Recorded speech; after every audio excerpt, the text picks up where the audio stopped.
বাংলা চলচ্চিত্র থেকে ধারাবাহিকের জগতে অভিনেত্রী ডলি বসু সকলের অতি পরিচিত মুখ। একাধিক চলচ্চিত্র ও ধারাবাহিকে তাকে দাপিয়ে অভিনয় করতে দেখা গেছে। নিজের তুখর অভিনয়ের মাধ্যমেই স্বতন্ত্র পরিচয় তৈরি করেছেন তিনি।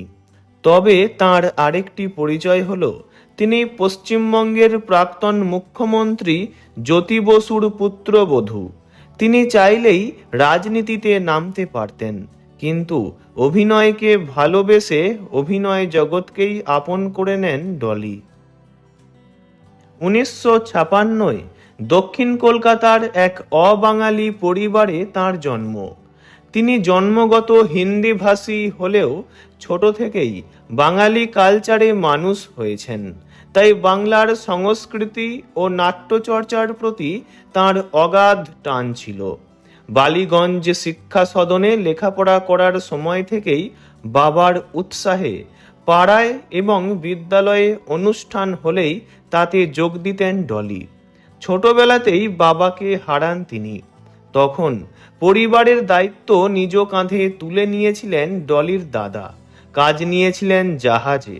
দাদা কাজে চলে যাওয়ায় শুরু হয় মা ও মেয়ের একা থাকার লড়াই। কলেজে লেখাপড়া করতে করতেই জ্যোতি বসুর পুত্র চন্দনের সঙ্গে তার আলাপ হয়েছিল। খুব কম বয়সেই বিয়ের বন্ধনে আবদ্ধ হয়েছিলেন ডলি ও চন্দন। একসঙ্গে প্রায় 20 বছর দাম্পত্য জীবন কাটানোর পর ছিন্ন হয় তাঁদের বিবাহ বন্ধন। যদিও সংসার ভাঙার অনেক আগে থেকেই পুরোদমে নাটকের কাজ আরম্ভ করে দিয়েছিলেন ডলি। চুপকথা নামে একটি নাটকের দলও গঠন করেছিলেন তিনি। তবে কেবল নাটকের মধ্যেই নিজেকে আবদ্ধ রাখেননি, টিভি ধারাবাহিক ও চলচ্চিত্রেও নিজেকে মেলে ধরেছিলেন। জি বাংলার জনপ্রিয় ধারাবাহিক রাশিতে অপলা রায়ের ভূমিকায় ডলিকে আজও মনে রেখেছেন অনেকেই।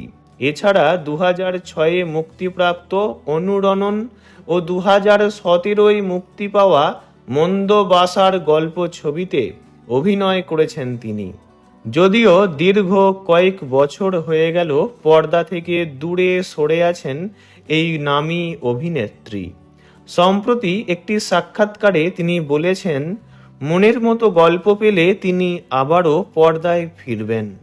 তার ব্যক্তিগত জীবনের কথা বলতে গেলে তার 3 মেয়ের বিয়ে হয়ে গিয়েছে এবং কর্মসূত্রে পরিবার নিয়ে তারা অন্যত্র থাকেন। কলকাতায় কেউ থাকেন না। প্রায় 10 বছর ধরে একাকী জীবন কাটাচ্ছেন ডলি বসু। অভিনয়, বাগান, গল্পের বই এবং বিশেষভাবে সক্ষম বাচ্চাদের নিয়েই সময় কাটাচ্ছেন তিনি। ভালো থাকুন ডলি বসু, এই কামনাই করি।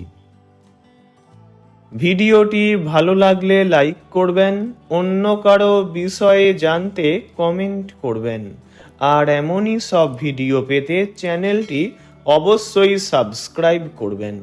ধন্যবাদ।